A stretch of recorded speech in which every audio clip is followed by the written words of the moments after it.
Bismillahirrahmanirrahim. Dear friends and viewers, Mind Groomers, Reality Talk और जेब सोहरवर्दी।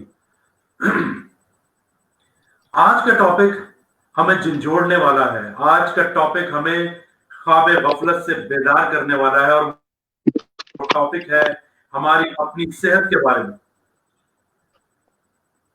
एक तरफ तो गाड़ियों का धुआं, ट्रैफिक का शोर, एक तरफ कंक्रीट से बनी इमारतों का जंगल, दूसरी तरफ जंक फूड, एक्सरसाइज ना करना, बैठे रहना, सुस्त और काहिल लाइफ, और उसका तमाम असर पड़ता है आपके जज्बात पे, आपके ज़हन पे, आपके जिस्म पे, आपकी कारकर्दगी पे और आपकी रूह पे।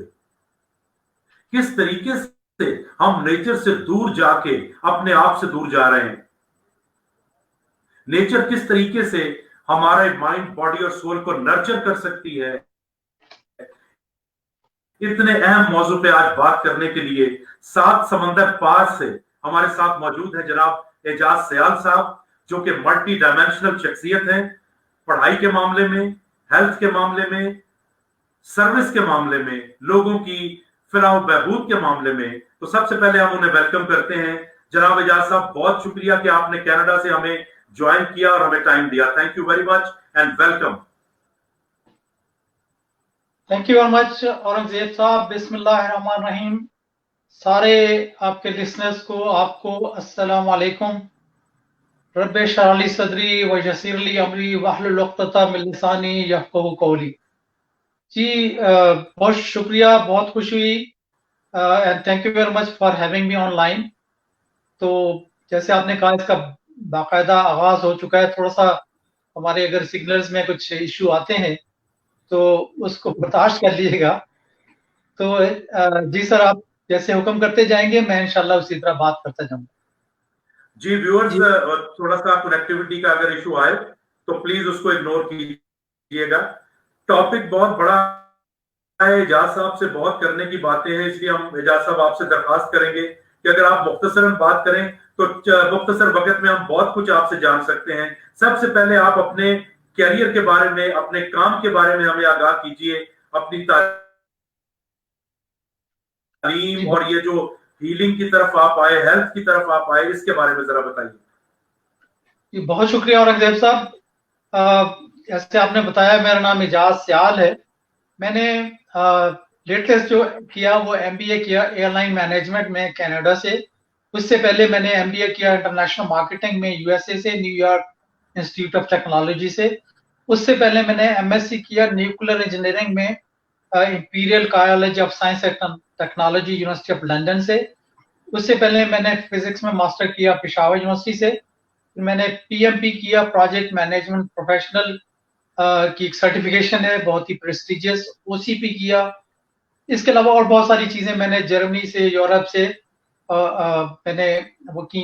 ये तो थी मेरी प्रोफेशनल साइड। व्यूअर्स, जैसा कि आपसे रिक्वेस्ट की थी कि वाईफाई सिग्नल्स की प्रॉब्लम की वजह से आपको थोड़ी सी डिस्टॉर्शन बर्दाश्त करनी पड़ेगी, प्लीज बेयर विद अस। जी, तो ये तो थी मेरी प्रोफेशनल साइड। अब आते हैं जो मेरी पैशन या जो पैशन की वाली साइड है, उसमें यह कि अबाउट 35 इयर्स अगो एक अंदर मेरे चीज जागी कि जो मैं डिग्रियां हासिल की हैं, या जो मैंने इवन मैं PIA में पहले प्रिसीजन इंजीनियरिंग एक अदारा था, उसमें हमने काफी काम किया, आर्मी, एयरफोर्स, नेवी और पाकिस्तान एटॉमिक एनर्जी के लिए। लेकिन जब मैंने I was the first Pakistani to have MBA in airline management from Canada, तो इसमें फिर मैंने डिपार्टमेंट चेंज किया PI में और मैं कॉर्पोरेट प्लानिंग में आ गया। जी जी। तो उसमें 26 ईयर मैंने सर्व किया, कराची में मैं रहा। फिर मेरे बच्चे आ गए यहाँ पे, हालात कुछ ऐसे थे यहाँ पे कनाडा में। मैं भी फिर 2006 में अर्ली रिटायरमेंट लेके यहाँ पे आ गया।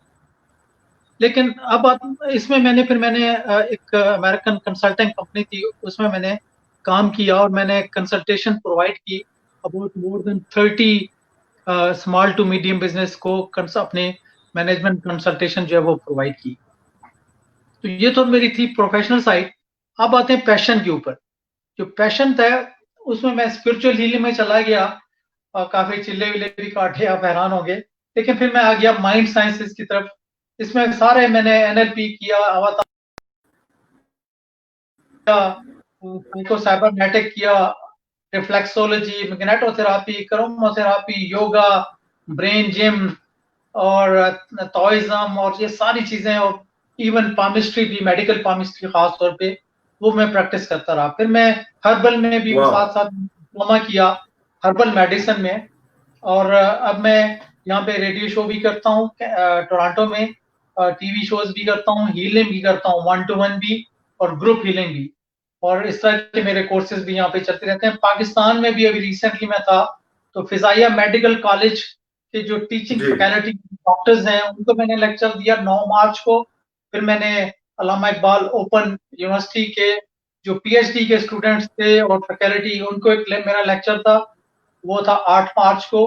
और फिर कायदे आजम जी। जो यूनिवर्सिटी है उसमें मैंने जी। एमएससी फार्मेसी जी। के स्टूडेंट्स को लेक्चर दिया। और Lahore university, the university of Lahore Islamabad campus वहाँ था जब मैं पाकिस्तान में था, वहाँ लेक्चर दिया। तो मैं इस तरह के, ये मेरा एक पैशन जी। है, एक शौक दैट्स ग्रेट। है, जी। जी। लेक्चर देता हूँ। ये सर, जी। ये सर। जी जनाब अली, इतनी जबरदस्त शख्सियत और आपकी इतनी मल्टी डायमेंशनल पर्सनैलिटी है, उसका राज भी हम जानना चाहेंगे कि किस तरीके से आपने अपनी जहनी जिस्मानी हेल्थ को इस तरह बेहतर बनाया कि आपकी थकन भी नहीं हुई, आपकी याददाश्त भी बेहतर रही और आपने इतने डाइवर्स किस्म के फील्ड्स में डिग्रियां हासिल की और काम किया। ये जरा गाइड कीजिए थोड़ा सा, क्योंकि आजकल इतने ज्यादा हेल्थ इश्यूज आ रहे हैं कि लोग नॉर्मल जिंदगी गुजारने के काबिल नहीं है, तो चैलेंजिंग लाइफ तो दूर की बात है। जी औरंगजेब साहब, बेसिकली जब मैंने अपने लाइफ पर्पस को पहचाना, उसको मैंने आइडेंटिफाई किया, तो फिर सारे इस रास्ते पे चल पड़ा। और अल्लाह ताला जो है उसमें मुझे गाइडेंस देता रहा।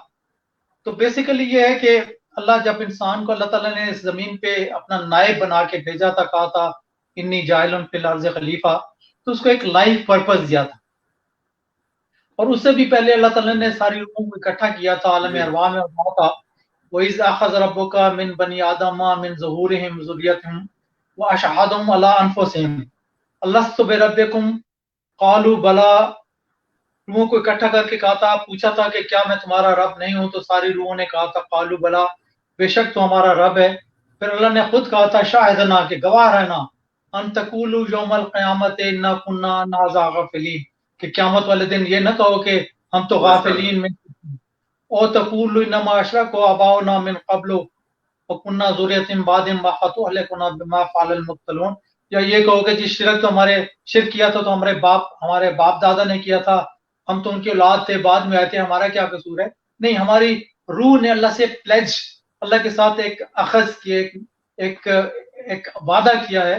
और अल्लाह ने हमें उसका एक लाइफ पर्पस भी भेजा है कि हम दुनिया में आएंगे, एक दूसरे की हेल्प करेंगे और आगे बढ़ेंगे, रूहानी तौर पे भी, जिस्मानी तौर पे भी, ज़हनी तौर पे भी। तो आज भी टाइम इतना नहीं, लेकिन जी। अनफॉर्चुनेटली हमने लाइफ पर्पस को इग्नोर कर दिया। और जब इग्नोर किया तो हमें हक नियाबत जो था हमारा, कि हम अल्लाह के नायब हैं, वो हक नियाबत भी हमने खो दिया। अब भी वक्त है, वो कहते हैं ना कि अपना लाइफ पर्पस तलाश करें, कि मन अरफा नफ्सहू फ़क़द अरफा रब्बहू। और ये उस वक़्त मुमकिन है कि जिसने अपने आप को पहचान लिया, उसने अल्लाह को पहचान लिया, कि जब हम अपने आप को रूहानी तौर पर, ज़हनी तौर पर और जिस्मानी तौर पर मज़बूत और सेहतमंद करेंगे, हम माइंड, बॉडी और सोल को नर्चर करेंगे और फिर इनको हार्मोनाइज़ करेंगे, इनको सिंक्रोनाइज़ करेंगे, तो तब हम सही जो है वो इंसान, मैं तो ये कहूँगा कि स्पिरिचुअल बीइंग और ह्यूमन बीइंग कहलाने के हकदार होंगे। तो सबसे पहले सर, मैं सोल को आज हम डिस्कस करते हैं।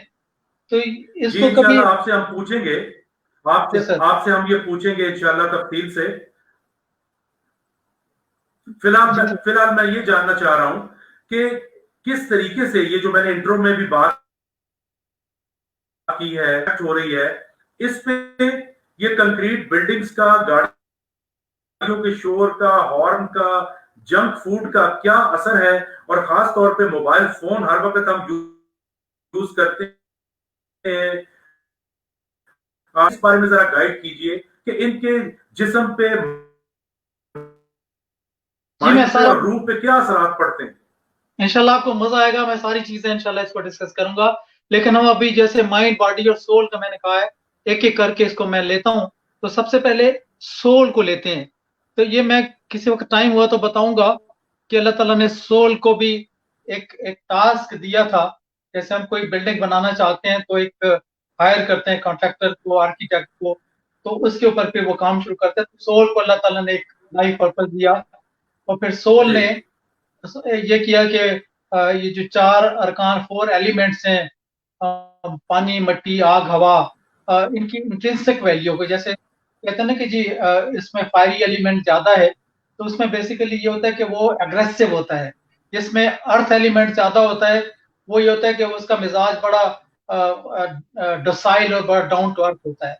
इस तरह वाटरी और जो हमारा फायरी एलिमेंट है या बाकी एरी एलिमेंट है, तो इसको हम बाद में रखेंगे। और इस पे मैं बात करूंगा कि कैसे फिर एक मोल्ड बनता है, कैसे और एक बॉडी बनती है, फिर कैसे फिजिकल बॉडी सही बनती है, तो और कैसे फिर हमारी इमोशनल और मेंटल बॉडी बनती है, और फिर जी कैसे वो सिंक्रोनाइज करती हैं, और फिर कैसे सोल उनको गाइडेंस देता है। लेकिन आज थोड़ा सा ये बताते हैं कि एक्चुअली वी आर, किसी ने कहा था, we are spiritual being having human experience on this planet. कि हम एक, अल्लाह ताला ने चूंकि हमारी रूह को, हमारे सोल को भेजा है, we are soul being, a spiritual being, and we are having human experience on this planet. तो ये तो जी मकसद है हमारा। और कहते हैं कि जब बच्चा माँ के पेट में 4 महीने का होता है, तो ये रद्दुल मुख्तार एक किताब है काजी अमीन की, उसने लिखा है, उन्होंने लिखा है जी कि 20 दिन का जब बच्चा होता है तो उसके अंदर रूह एंटर हो जाती है। इसी तरह माइंड साइंस भी ये कहती है कि बच्चा जब 4 महीने का होता है तो उसका सबकॉन्शियस माइंड एक्टिव हो जाता है। तो जब ये रूह या सबकॉन्शियस माइंड इसमें एक्टिव हो जाता है, क्योंकि रूह पहले आलम अरवाह में थी, फिर वहां से आलम बरज़ख या आलम राह में आई, फिर इस आलम नासूत में आई, फिर वो बच्चे के जिस्म में, जब वो माँ के पेट में था 4 महीने का, अंदर दाखिल हो जाती है। अच्छा, हमारा जो जिस्म है ये 100 ट्रिलियन सेल्स से मिलके बना है, और हर सेल की मेमोरी जो है, आप हैरान होंगे सोहरावर्दी साहब, कि वो तकरीबन 80 गीगाबाइट है। तो इस हमारे सारे सेल्स की अगर आप मेमोरी को करें और 80 गीगाबाइट को 100 ट्रिलियन से ज़रब दें, तो 8000 ट्रिलियन गीगाबाइट की मेमोरी है हमारे अंदर मौजूद है। और सारी चीजें, हमारा जो सबकॉन्शियस माइंड और कॉन्शियस माइंड और सुपर कॉन्शियस माइंड, ये जब एक्टिव हो जाता है तो ये फिर उसको रिकॉर्ड करना शुरू कर देता है। लेकिन हमें इसका इदराक, थोड़ा सा उसको फाइंड आउट करना है कि वो जिस तरह अल्लाह ताला ने हमारी रूह को इस कायनात में भेजा था, इस दुनिया में भेजा था, हमें भी उसी तरह पाक और पाकीज़ा इसको करके वापस भेजना है। इसको हमें डेंस नहीं करना, इसको हमें खराब नहीं करना, हमें अच्छे-अच्छे काम करने हैं। ऐसा नहीं है कि जब ये रूह हमारी वापस जाए तो फिर वापस परवाज़ ना कर सके, तो फिर आलम बरज़ख से फिर बाउंस होके फिर आलम नासूत से आ गए, फिर जिसको अंग्रेजी में कहते हैं अर्थ बाउंड स्पिरिट, या हमारे उर्दू में कहते हैं अरवाह खबीसों की शक्ल में यहाँ भटकती रहे। तो इससे ये होता है कि हमारी जो रूह होती है, जो नेगेटिवली चार्ज होती है, तो दूसरों के ऑरा के ऊपर, जो अल्लाह का नेगेटिव फील होता है हमारी जल्दी, उस पे बैठ जाती है, उसको देख नहीं करती है। तो उससे फिर हमारे physical, mental, emotional, social, financial problem जो है आते हैं।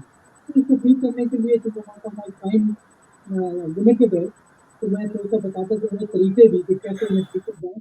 तो पहला तरीका तो ये है कि अगर रूह को अपने पाक और पाकीज़ा करना है, उसको नर्चर करना है, तो हमें अपना जो है, अपना एटीट्यूड विद ग्रैटिट्यूड, शुक्र, सब्र, इससे काम को अल्लाह ताला ने हर उसमें हमें सिखाया भी है कि सब्र और शुक्र से काम लो, अल्लाह का ज़िक्र करो, तौबा इस्तिग़फ़ार करते रहें हम। तो ये करें। इसी तरह हम अपने आप से भी मोहब्बत करें, अल्लाह ताला से मोहब्बत करें, और उसकी मखलूक से मोहब्बत करें। और जैसे अल्लाह ताला ने मूसा से कहा था कि मूसा, तुझे पता है कि मैंने तुझे पैगम्बरी क्यों दी है?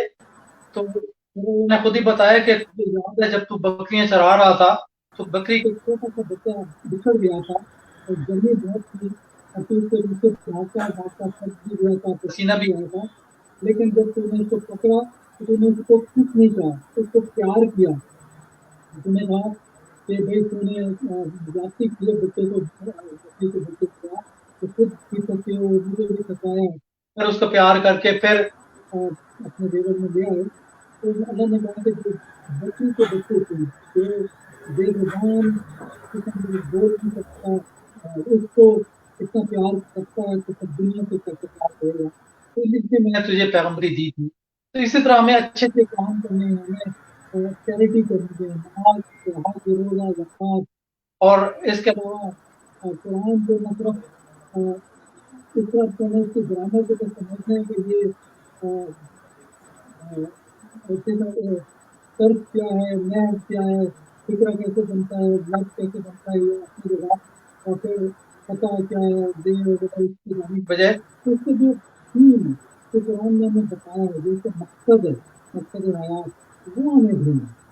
ठीक है, इस आयत का शान नजूल को हमें स्टडी करना। हमें अपना जो हमारा हो रहा ओरा है। है, जो हमारी और बॉडी है, जो हमारा लक्षण है, इसको हमें क्लीन करना है।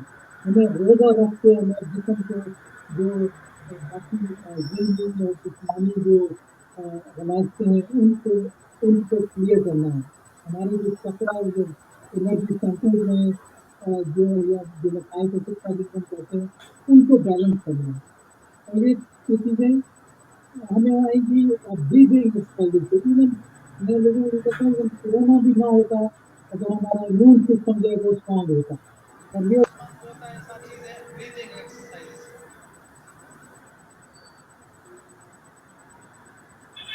ब्रीदिंग एक्सरसाइजेस से। तो इसमें यह है कि अगर आपको मेरी आवाज आ रही है तो काइंडली मुझे टेक्स्ट कर दें। कुछ लग रहा है कि सिस्टम में जी फिर आ रही कुछ है सर, आ रही है सर, आ रही है। काफी प्रॉब्लम रही पहले, लेकिन अभी मेरा ख्याल है थोड़ा सा बेहतर हुए हैं signals. So please viewers don't mind, this is connectivity issue. जी आप जारी रखिए सर। अच्छा मैं सर चाहूंगा थोड़ा सा कि हम इस फिलोसॉफिकल थॉट को जो है ना वो थोड़ा सा प्रैक्टिकल और अप्लाइड बनाएं।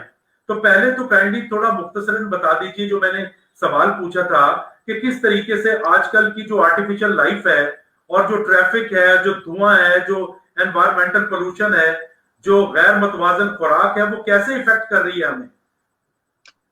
जी अरुण साहब, मैं उसी तरफ आऊंगा, लेकिन जब पहले आपने उसका एक बेसिक को समझेंगे तो फिर आपको ये सारी चीजें मैं आपको सारी जो भी क्वेश्चन में हर एक को एड्रेस करूंगा। लेकिन जी थोड़ा सा जी मैं जो इसके बेसिक है एबीसी है वो समझाना चाह रहा हूँ जी कि जी हमें रूह को कैसे जी जी करना है, फिर बॉडी पे आऊंगा, फिर माइंड पे आऊंगा। और वो जो आपके जी क्वेश्चन जी जितने भी हैं इंशाल्लाह वो सारे के जी सारे उसमें मैं उनका जवाब उनको आपको मिल जाएगा इसमें। लेकिन इसके अलावा भी अगर जी तसल्ली जी नहीं हो तो प्लीज। मैं हाजिर हूँ इसी फोरम के ऊपर, कोई मसला नहीं है। तो थोड़ा सा आगे चलते हैं वेरी आपकी गुड इजाजत सर, से। Very good. तो इसमें हम ये ठीक है देखते सर। हैं कि जो मैं बता रहा था कि हम जी ब्रीथिंग एक्सरसाइजेस करें। और ब्रीथिंग में ये है कि हम सांस को थोड़ा जी सा रोकें। उसका बहुत सारे इसके एक्सरसाइजेस हैं। तो वो तनफ़्फ़ुस नूर की मशकें हैं, रिदमिक एक्सरसाइजेस है, और बहुत सारी है। तो ये करें। जैसे हाथी जो है 1 मिनट में एक दफा सांस लेता है, उसकी उम्र जी ज्यादा है। इसी तरह जो एलिगेटर है वो 10 मिनट में एक सांस लेता है। तो ठीक। और हम जो है वो 1 मिनट में 12 से 15 दफा सांस लेते हैं। तो इसको जी हम अपने सांस को कंट्रोल करें, फिर योगा करें, मेडिटेशन करें, फिर एनर्जी हीलिंग करें, रेकी करें। तो इस सबसे क्या होगा कि हमारी जो सोल है वो नर्चर होगी। देखें और हमारी जो वाइब्रेशनल फ्रीक्वेंसी है वो एलिवेट होगी। ठीक अच्छा, एक जो बीमार इंसान है वो उसकी जो वोल्टेज अगर आप चेक करें, वोल्ट मीटर लगाएं उसके कानों के साथ, जो हमारे एयर लोब है तो उसके अगर टर्मिनल लगाएं तो उसकी जो वोल्टेज होती है बहुत कम होती है। एक डिप्रेस्ड आदमी जो है उसकी वोल्टेज 30 मिली वोल्ट से ज्यादा नहीं होती। जबकि ठीक रूहानी तौर पर ये सारी चीज जो मैं मेहनत कर इसलिए कि रूहानी तौर पर मजबूत इंसान जो है उसका जो चार्ज जो है वो 2 वोल्ट से भी ज्यादा होता है। और वाह। एक जो कहते हैं ना, एक चार्ज या मैग्नेटाइज्ड मेटल का टुकड़ा अपने वजन से 12 गुना ज्यादा चीजों को उठा सकता है। लेकिन एक डी ठीक मैग्नेटाइज एक अनचार्ज जो मैग्नेट है वो स्टील का या मेटल का टुकड़ा है वो एक फेदर को भी नहीं उठा सकता। तो ठीक इसी तरह यही हाल इंसान का है। अगर हम जिस्मानी तौर पर ज़हनी तौर पर स्ट्रांग होंगे तो फिर हम दूसरों को भी स्ट्रांग कर सकते हैं, खुद भी कर सकते हैं। लेकिन अगर सोल बीमार जी है, माइंड और बॉडी में डिसहार्मनी होगी और हम जो है वो सही इंसान कहलाने के हकदार नहीं होंगे। अब आते हैं बॉडी की तरफ, और काफी सारे जो क्वेश्चन है आपको इंशाल्लाह इसी में जवाब मिल जाएगा। जी अच्छा सर, बॉडी में ये है कि बॉडी को नर्चर करने के लिए और हेल्दी रखने के लिए, रहने के लिए हमें क्या करना होगा? आपके अभी क्वेश्चन का जवाब दे रहा हूं कि हमें we should eat healthy, organic, unprocessed और अनरिफाइंड फूड। जो है फूड, उसमें वेजिटेबल्स और फ्रूट्स, और खास तौर पे 7 कलर के फ्रूट ये जरूर खाने में। जैसे जो कद्दू है वो ग्रीन कलर का है, जैसे अनार है वो रेड कलर का फ्रूट है। इसी तरह चुकंदर जो जी है, रूट बीट जो है वो एक थोड़ा सा रेडिश कलर की है। तो इस तरह आपको हमें ड्राई फ्रूट और फैट्स और ये सारी चीजें खाना होंगी। और इससे हमारी जो और एक बॉडी जो 7 कलर की मैं बात कर रहा हूँ, फिर किसी मौके पे बताऊंगा कि किस तरह हमारे जो 7 एनर्जी सेंटर्स हैं उनको कैसे ये एनहांस करती है, उस एनर्जी को कैसे बूस्ट जी करती है। तो हमें जिस्म को नर्चर करना है हेल्दी करने के लिए। और ये जो अनप्रोसेस्ड, हम जितनी भी खुराक खा रहे हैं, अनफॉर्चुनेटली ये हो रहा है कि हमारी जो गंदम है उसमें भी वो खाद डाल देते हैं। वो सिलीनियम एक बहुत ही अच्छा वो है, एक एलिमेंट है जो खत्म हो जाता है, और उसको जी यूरिया जो है वो खत्म कर देती है, जिससे हमें जो एनर्जी है वो नहीं मिलती है, हमारी जो इम्यून सिस्टम है वो वीक हो जाता है। अच्छा, हमें ठीक गोश्त भी खाना है, हमें दालें भी खानी। अच्छा, जी कुछ डॉक्टरों से मेरा इख्तलाफ है, वो मैं आगे बताऊंगा कि वो सिर्फ उनको एक कार्टेशियन थ्योरी कहते हैं कि जिसम को एक मशीन समझते हैं कि जी एक अगर पुर्जा खराब हो गया तो उसको निकाला, उसको या रिपेयर किया या रिप्लेस कर दिया। इस तरह नहीं है। ठीक हमारे अंदर रूह भी है, हमारे अंदर हमारे टेम्परामेंट भी है, हमारी बॉडी भी है, हमारे सोल भी है, हमारे इमोशंस भी हैं, हमारा मिजाज है, हमारी फीलिंग्स हैं। कभी किसी डॉक्टर ने उसको एड्रेस नहीं किया। और ये सारी बीमारियां जो एक्चुअली पैदा होती हैं, ये और एक लेवल के ऊपर होती हैं, ये रूहानी लेवल के ऊपर होती हैं। तो ये मैं ठीक आपको बाद में बताऊंगा कि इसको कैसे एड्रेस करना चाहिए। जिसम को हमें अल्कलाइज करना है। आप पूछ रहे थे कि कैसे हेल्दी रखें। एक तो मैंने बता दिया कि हमें unprocessed, unrefined, green leafy fruits और वेजिटेबल्स खानी है, दालें खानी है, हमें ये प्रोटीन है, और गोश्त और दही और इन चीजों का इस्तेमाल करना है। फिर जिसम को अल्कलाइज करना है। प्रॉब्लम यह है कि एक तो गुस्सा हम करते हैं तो हमारे जिसम में एसिडिटी बढ़ती है, हम चाय पीते हैं, हम कोक पीते हैं, ये सारी वो चीजें कि जिससे हमारे जिस्म में एसिडिटी बढ़ती ही बढ़ती जाती है। हमारे जिस्म को जो पीएच फैक्टर है वो 7.36 है। लेकिन इवन ठीक जो हमारे घर में पानी आ रहा है, इवन जो आपका बॉटल्ड वाटर है, उसका पीएच 6 से ज्यादा नहीं होता है। सही तो है खुदा के लिए ट्राई करें कि पानी का गिलास लें, उसमें भी एक लीमू डाल दें, या उसमें एप्पल साइडर विनेगर जो है उसका एक चम्मच डाल दें। उससे उसकी जो पीएच फैक्टर है वो 7.50 से प्लस हो जाता है। तो इस सही। तरह वो पानी हमें पीना है। मैंने आपको अच्छा पानी सर, का बता यहाँ दिया, यहाँ अगर मैंने आपको आप फ्रूट यहाँ का अगर बता आप मुझे दिया। इजाजत दें, सर यहाँ आप अगर इजाजत दें, तो कई दफा लोग बात करते हैं कि जी जो माहिर ग़िज़ाइयात हैं, जो हेल्थ के मास्टर्स हैं, वो इतनी ज्यादा चीजें बता देते हैं खाने के लिए, सब्जियां, पानी, सफाई करें, ये करें, वो करें, तो हमसे तो नहीं ये होगा, हम नहीं कर सकते। तो इसका कोई सिंपल सा नुस्खा, कोई इसका इलाज नहीं है कोई, कि सादा से अल्फाज में आम आदमी भी जो करना चाहे वो कर ले? सर, इससे ज्यादा क्या होगा कि हमारे मुल्क में तो सब्जियां भी मौजूद हैं, हमारे मुल्क में दालें भी हैं, फ्रूट्स भी हैं, और इतना अच्छा मुल्क है पाकिस्तान कि इसमें बेशक 4 मौसम है कम से कम। हमारी ये नहीं कि या तो सर्दी है तो या फिर बाहर का मौसम है।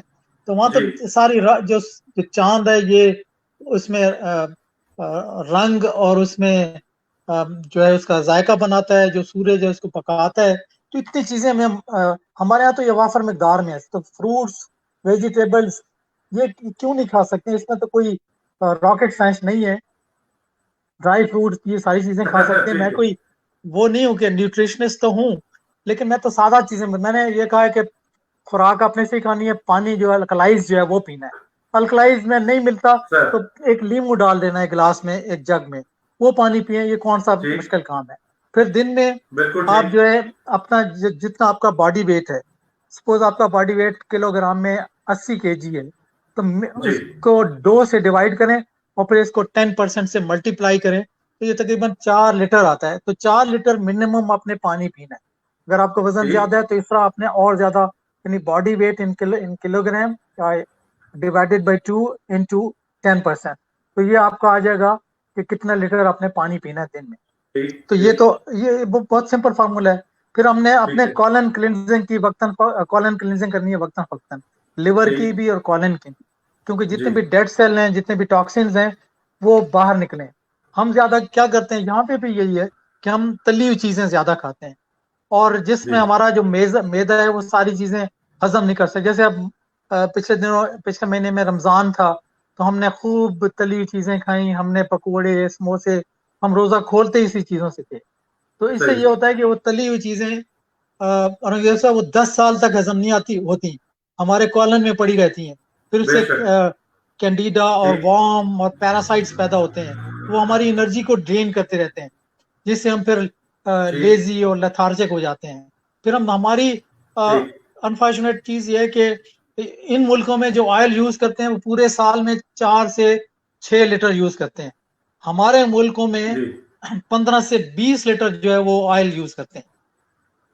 तो उस ऑयल का ठीक। फायदा कोई नहीं है। उसके बजाय आप घी इस्तेमाल करें, देसी घी वहाँ इस्तेमाल करें, मक्खन को इस्तेमाल करें। सारे डॉक्टर्स वेस्ट पूरा अब इसी के ऊपर आ रहे हैं। वो सारी चीजें जो ऑयल में थी, सारा उसको उससे निजात क्योंकि ये फैट्स में आती अच्छा। हैं, और अच्छा फैट्स सर, है। आपकी इजाजत से अब आ रहे हैं हम सबसे अहम तरीन सवाल पे। ये कोरोना का जो जमाना है, इसमें बहुत जिक्र हुआ इम्यून सिस्टम का, कि जी इम्यून सिस्टम जिसका ठीक होगा वो कोरोना से बच जाएगा। और भी बहुत सारी चीजें सामने आई, कुछ गलत इंफॉर्मेशन थी, कुछ सही इंफॉर्मेशन थी, तो कई लोग काफी कंफ्यूज हो गए। आप काइंडली बताइए कि ये कोरोना से किस तरीके से बचा जा सकता है अपनी जिस्मानी सलाहियत और ज़हनी सलाहियत को इस्तेमाल करते हुए। और जैसा मैं वही अर्ज कर रहा हूँ, एक दफा आप मुझे कोई 10 मिनट और दे दें। फिर ये कोरोना का मैंने जी जी अभी लेक्चर दिया था, मैंने बताया ना, फिजाया मेडिकल कॉलेज के जो स्टाफ था, जी। डॉक्टर्स थे सर उनको। उसमें और मेरा जो तो दिल उसमें चाह मैंने रहा है, सबको ये बताया था, मेरा और मैं नुस्खा भी मेरा दूंगा। दिल चाह रहा है, मेरा दिल सर चाह रहा है कि आपसे हम बातें ही करते रहें, लेकिन सर सर मैं वही अर्ज कर रहा प्रोग्राम हूँ का मुझे। टाइम चूंकि जरा इस तरह का है, नहीं, बस अब इसलिए मैं मैं आगे चाह रहा हूं कि आपके 10 मिनट जी जी 10 मिनट और जरूर लूंगा जरूर। ताकि आपको एक चीज समझ आ जाए। तो हमें बस मैं खत्म आगे माइंड के बाद ओके सर। हाँ, मैं जैसे मैं बता रहा था कि हमें अपना जी जी इलाज, अपना जो एक्सरसाइजेस करनी है, इसमें वाटर साइजिंग करना है, पानी के जरिए इलाज करना है, मैग्नेटोथेरापी है, मिकनातीस के जरिए इलाज, क्रोमोथेरापी है, रंग और रोशनी के जरिए इलाज, सर। अरोमोथेरापी है। इस तरह हम्म। एलोपैथी से ट्राई करें कि इज्तनाब करें, क्योंकि एलोपैथी जो है ये केयर तो करती है, क्योर नहीं करती है। ये पेन है तो उसको प्रोलॉन्ग कर देती है, हील नहीं करती है। हमारे मुल्क में इतनी धूप है, हम्म। सेसमी ऑयल है, मस्टर्ड ऑयल है, उसका मसाज करें। ये सारी चीजें हमारे इम्यून सिस्टम को स्ट्रांग करती हैं। दूसरा, अब आपको ठीक। बताऊं कि एक वायरस होता है जिसको पैथोजन कहते हैं, जो बीमारियां लाता है हमारे जिस्म में। ये गौर से सुनिएगा। सिर्फ आप एक काम ठीक। करें, और ये जो शुगरी फूड है उससे भी हमें बचना है। तो सिर्फ ये हमारे हम्म। मुल्क में तो इतनी अच्छी चीजें हैं, हम तो यहाँ कर नहीं सकते हैं। ये जो बकरी का कच्चा दूध है सर, अब आप कह रहे थे ना मैं क्या चीजें बताऊं, तो ये इम्यून सिस्टम को स्ट्रांग करने के लिए ये जो बकरी का कच्चा दूध है, ये पैथोजन को किल करता है। वो वायरस जो ठीक। बीमारी लाने का सबब बनता है, वो उसको वाह। किल करता है। प्लस आपकी जो एनर्जी, जैसे मैं पहले भी कह रहा था कि अगर आपका वोल्टेज जो है चेक करें, तो एक डिप्रेस्ड आदमी की वोल्टेज 30 मिली वोल्ट होगी।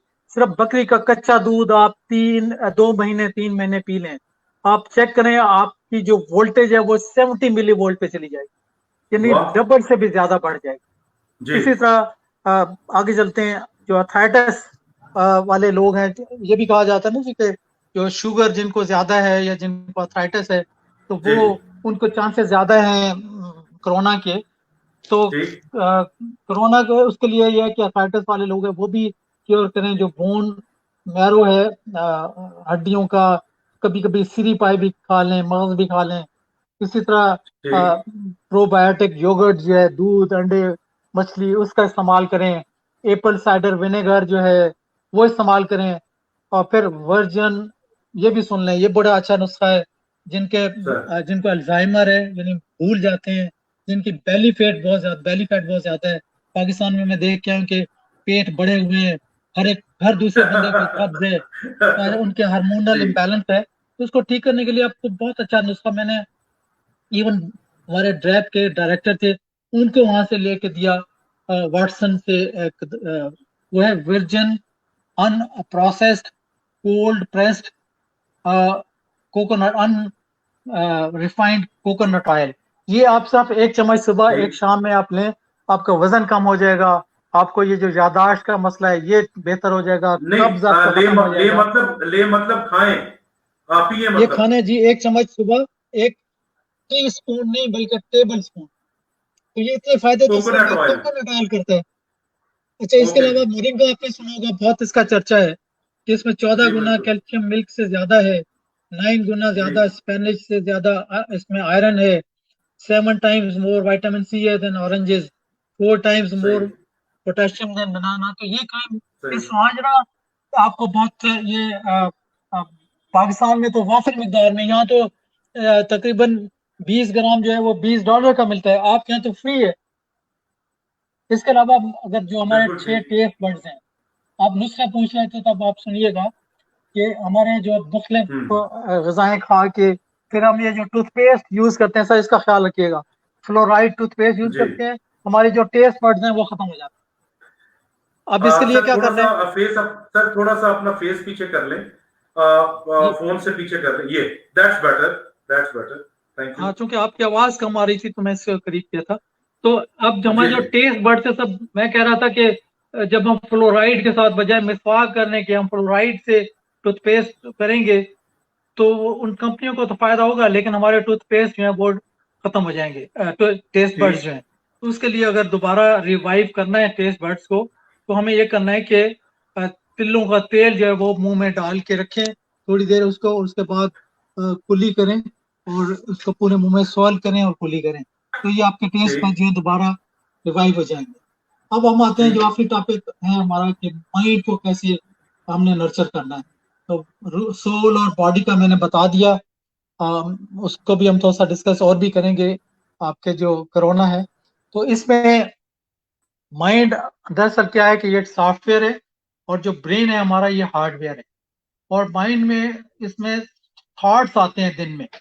तो माइंड के जो सॉफ्टवेयर और थॉट क्या होते हैं, सॉफ्टवेयर की प्रोग्रामिंग होती है बेसिकली। तो ठीक, दिन में तकरीबन ये रिसर्च की गई है कि 60,000 थॉट्स आते हैं, जिनमें 90% नेगेटिव होते हैं। और ज्यादातर हमारे टीवी शोज आप ठीक, देखें उनमें इतने तक कोई आपकी बात नहीं सुनता जब तक कि आप कोई नेगेटिव खबर ना दें।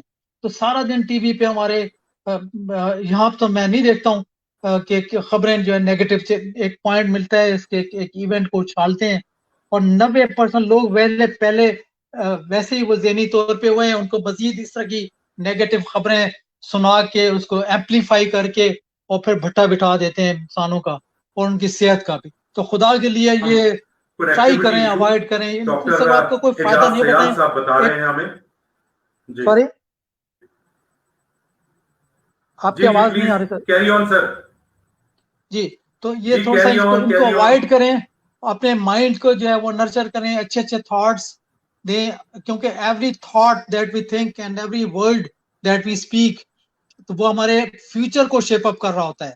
वो कहते हैं ना जी, एक मिसाल मैं देता हूँ कि एक अंधा बैठा था, वो भीख मांग रहा था। तो उसने लिखा हुआ था अपने कार्डबोर्ड के ऊपर कि I M blind please help. तो कोई 10 सेंट डाल देता था, कोई 15 सेंट, 20 सेंट डाल देता था। तो एक माइंड साइंटिस्ट आई, उसने ये किया कि उससे पूछा कि बाबा इसके पीछे मैं कुछ लिख सकती हूँ। तो उसने एक लफ्ज लिखा, उसको उलट कर दिया। अब देखता है कि जो भी आ रहा है, कोई $5 डाल रहा है, कोई $10 डाल रहा है। शाम में आई तो उसने पूछा भाई ये तुमने क्या मिरेकल किया है कि पहले महीने में इतने में पैसे नहीं बनते थे जितने अब एक 4 घंटे में बन गए। उसने कहा मैंने कुछ नहीं किया, मैंने सिर्फ वर्ड्स चेंज किए हैं। उसने पीछे लिखा था कि व्हाट, बजाय इसके कि I am a blind please help, उसने लिखा था what is beautiful sunny day but I can't see it. तो ये वो लफ्ज थे कि जो दिमाग के और दिल के अंदर, दिल को पकड़ने वाले थे। तो इसलिए हर बंदा जो था वो खिंचा चला जा रहा था और पैसे दे रहा था। तो इसलिए कहते हैं change your words and change your world. अपने अल्फाज को चेंज करें, आपकी दुनिया जो है वो बदल जाएगी। तो ये हम प्रोग्रामिंग माइंड की कर सकते हैं, कॉन्शियसली भी, फिर अफर्मेशन के जरिए, फिर आप प्रोसेस करिए। बहुत सारे तरीके हैं जो अब टाइम नहीं है वरना मैं आपको बता देता। और कार्ल जंग ने कहा था कि if you do not take control of our subconscious mind then it will control us and we will call it our fate. ये कहेंगे जी हमारी किस्मत ही ऐसी थी अगर हमने अपने सबकॉन्शियस माइंड का कंट्रोल नहीं किया। फिर हमें, जैसे मैं पहले बताया था, ब्रीथिंग एक्सरसाइजेस करनी है, ब्रेन जिम करना है, योगा करना है, एनएलपी, सिल्वा माइंड कंट्रोल, हिप्नोथेरेपी, ये सारी चीजें सीखनी है। ये हमें हमारे माइंड के लेवल को एलिवेट करेंगी। और हमारे जो इमोशनल गार्बेज है, जो ट्रामास हमारे सबकॉन्शियस माइंड में पड़े हुए हैं, वो हमें आगे नहीं बढ़ने देते हैं। किसी ने एक बात हमें बचपन में जब कही थी तो वो अभी तक लेके पकड़ के बैठे हैं और हम आगे नहीं बढ़ते। हमें कुछ टेक्निक्स हैं, जैसे वाटर गिलास टेक्निक है, जैसे विजन बोर्ड टेक्निक है। आप नेक्स्ट टाइम जब पूछेंगे तो मैं बताऊंगा गोल कैसे अचीव करना है। ये सारी चीजें मैंने की हैं। और इसी तरह पॉजिटिव एफर्मेशन है, क्रिएटिव विजुअलाइजेशन है। अगर आपको स्ट्रेस है, उस स्ट्रेस को then and there within 10 minutes कैसे आपने दूर करना है, तो वो ईएफटी का तरीका है, वो मैट्रिक्स री इम्प्रिंटिंग है, वो जैपनीज एक तरीका है कि आपने कैसे हथेली के किन पॉइंट्स को दबाना है, आपने कान के किस पॉइंट को आपने खींचना है। तो ये मैं पूरा इसका सिखाता हूँ। इंशाल्लाह अगले प्रोग्राम में मैं बताऊंगा कि स्ट्रेस, हम सिर्फ सर स्ट्रेस इंशाल्लाह कहते हम हैं। आपके साथ एक बहुत जबरदस्त प्रोग्राम करेंगे और उस प्रोग्राम में हम आपसे ये सारी चीजें सीखेंगे। अभी तक जी बस जो आपकी बात मैं बस समाप्त से करता हूँ कि किसी टाइम पे हम इंशाल्लाह डिस्कस करेंगे। स्ट्रेस जो होती है, नतीजा तीन चीज होती है बेसिकली। निकलता लोग है इसको, वो ये है, माइंड को इफेक्ट कर बातों। आपकी आवाज नहीं आ रही सर। जी, जब तक हम नेचर के करीब नहीं जाएंगे, कुदरती ग़िज़ाएं नहीं खाएंगे, अपनी बिल्कुल, मैं इसी को फिजिकल समाप्त करता हूँ, एक्सरसाइज आपके सारे सवालों का जवाब नहीं देता हूँ। करेंगे, ये ये जो स्ट्रेस है सर, स्ट्रेस जो है वो प्रेजेंट में होती है, एंजाइटी जो है वो फ्यूचर में होती है, डिप्रेशन जो है वो पास्ट में जी जी होती है। तो हमें जी इन बिल्कुल। तीनों लेकिन चीजों मैं को हम आखिर एड्रेस में करेंगे। चाहूंगा सर, सर सर मैं अर्ज कर रहा हूं। जी जी सर आपकी आवाज कम आ रही है, जी सर। बोलिए। जी, लेकिन मैं जो जानना चाह रहा हूं सर वो ये कि हमारे प्रोग्राम सर का अनफॉर्चुनेटली वक्त आपकी खत्म हो रहा आवाज है। मैं बिल्कुल चाह नहीं रहा आ रही। हूं बस मैं अपने कि ये प्रोग्राम को सारा ऐसे करता हूँ, मैं स्ट्रेस, वाइंड अप करता हूँ। जी और ये है कि सर, ये जो स्ट्रेस है ये सारा और ये जो, स्ट्रेस जो है और ये सारी की सारी प्रॉब्लम जो है पैदा हुई है कोरोना में, खास तौर पे इस बहुत सारे कोरोना के बात सुन रहे होंगे या फिर सुन रहे होंगे तौर पे शिकस्त ना खाए। तो आपकी आवाज बिल्कुल नहीं आ रही, लेकिन मैं समाप्त करता हूँ। कोरोना वाली बात को भी आपको मैं इंशाल्लाह इसको एड्रेस करता हूँ। तो इसमें यह है कि हमें ये स्ट्रेस को भी एड्रेस करेंगे। और हम इससे, और जो एंजाइटी क्या होती है कि फ्यूचर में कोई वाक्य होने वाला है, उसको कैसे कंट्रोल करना जी है, सर। उसको कैसे मैनेज करना है। और फिर जो डिप्रेशन, जो पास्ट में कुछ जो चीजें हो चुकी हैं, जी अब देखें डिप्रेशन, अगर हम डिप्रेस्ड होंगे तो हमारे लंग्स इफेक्ट होंगे। कोरोना जो है वो अटैक, वो जो है वो फैक्ट्री लंग्स के ऊपर करता है। तो हम अगर हमारा लंग्स पहले से खराब होंगे, डिप्रेस्ड हालत में हो जाता है, उसके लंग्स खराब हो जाते हैं। जो बंदा गुस्से में होता है उसका लिवर खराब हो जाता है। और एक ठीक। बात मेरी गौर से सुने, आपकी आवाज मुझे नहीं आ रही लेकिन आप मेरी फिर आवाज सुन रहे हैं। अगर जब हम गुस्सा करते हैं सर, तो एक गुस्सा जो हमारे 6 घंटे तक हमारे इम्यून सिस्टम को स्प्रेस कर देता है। खुदा के लिए गुस्सा करना छोड़ दें। जी क्यों? जैसे जी आप कह रहे थे ना, इम्यून सिस्टम स्ट्रांग होगा तो जितने भी ये जो वायरल इन्फेक्शन है नहीं होंगे। लेकिन अगर गुस्सा करके इम्यून सिस्टम को हमने वैसे ही सप्रेस कर दिया 6 घंटे के लिए, तो अब वो तो अटैक करेंगे। सारे बैक्टीरिया भी, सारे वायरस भी, सारे फंगाई भी, सारे एल्गी एल्गी भी। तो इसलिए इम्यून सिस्टम को स्ट्रांग करने के लिए सारी चीजें जो उन्होंने बताई हैं, हमें सोल को स्ट्रांग करना है, ठीक हमें बॉडी को, हमारे माइंड को, इवन मैं नेक्स्ट टाइम बताऊंगा कि जो प्लैनेट्स है इनका क्या असर होता है। हर प्लैनेट हमारे चक्र के साथ कनेक्टेड है, ठीक उनकी है जो फ्रीक्वेंसी है वो कैसे हमारे ठीक जो एनर्जी सेंटर्स है उनको डिप्रेस करती है, उनको खराब करती है। और उनका जो प्लैनेट का रेट्रोग्रेड है वो कैसे उनको, ये जी नेगेटिव जी कॉस्मिक रेडिएशंस आ रही हैं वो कैसे इफेक्ट जी करती हैं। तो इन सारी बिल्कुल चीजों ठीक को हमें समझना है। ये कोई बड़ी चीज नहीं है। अल्लाह ताला ने हर कुरान बिल्कुल के ठीक हर दूसरी आयत में तो आ रहा है, अफला ततफक्करून या तदब्बरून, कि तुम गौर और फिक्र क्यों नहीं करते, हमने ये भी कर दिया, वो भी कर दिया। हम वो रट्टू तोते की तरह एक चीज कुरान को भी उस तरह पढ़ते हैं और बाकी चीज समझते नहीं है, उसके अंदर नहीं जाते हैं। डीप डाउन जाएंगे सर जी सही तो फिर हमें पता होगा हमारा जो लाइफ पर्पज है उसका हम हासिल कर सकेंगे और अल्लाह के जो नायब हैं वो कहलाने के हकदार होंगे। थैंक यू तो वेरी मच सर, बहुत शुक्रिया। आपने बहुत डिटेल से हमें समझाया और बहुत खूबसूरत बातें हमें पता चली। कनेक्टिविटी प्रॉब्लम की वजह से अगर कुछ चीजें समझ ना आई हो तो हमारे व्यूअर्स हमें एक्सक्यूज कर सकते हैं। प्रोग्राम का कंक्लूजन ये है कि जब तक आपका माइंड स्ट्रांग नहीं होगा, जब तक आप ऑर्गेनिक फूड के जरिए अपना इम्यून सिस्टम नहीं बनाएंगे, तब तक जिंदगी में वो जान, वो कामयाबी, वो कारकर्दगी नहीं रहेगी। कोरोना के मरीजों के बारे में भी डॉक्टर एजाज साहब ने बहुत खूबसूरत पैगाम दिया कि गुस्सा परहेज करें, गुस्से से, डर से परहेज करें और नॉर्मल ग़िज़ा खाएं, ऑर्गेनिक। इंशाअल्लाह ताला कोरोना वायरस भी खत्म हो जाएगा। इसके साथ ही हम डॉक्टर साहब का बहुत शुक्रिया अदा करते हैं और बस जाते जाते बहुत सारी औरंगजेब साहब दुआओं मैं के आपको साथ। ये बता दूं कि मैं जी जी किसी को अगर जी जी मेरा बहुत बेहतरीन नुस्खा है जी इसके लिए, कोरोना वायरस के लिए, तो मेरा नंबर है +1 6472672767। ईमेल है sialijaaz@gmail.com। तो मैं सर उसको वो नुस्खा भी भिजवा दूंगा। सर बहुत ही इफेक्टिव है, मैंने पाकिस्तान में इसको आजमाया है, यहाँ पे भी मैं लोगों को दे रहा हूँ। इससे इम्यून सिस्टम स्ट्रांग होता है और जो भी वायरस बैक्टीरिया से निजात मिलती है आपको। आपका बहुत बहुत शुक्रिया जी, बहुत आपके शुक्रिया सामीन सर। का बहुत बहुत शुक्रिया। Thank you sir, thank you very much. Pakistan जिंदाबाद। अल्लाह हाफिज। अल्लाह हाफिज सर, अल्लाह हाफिज।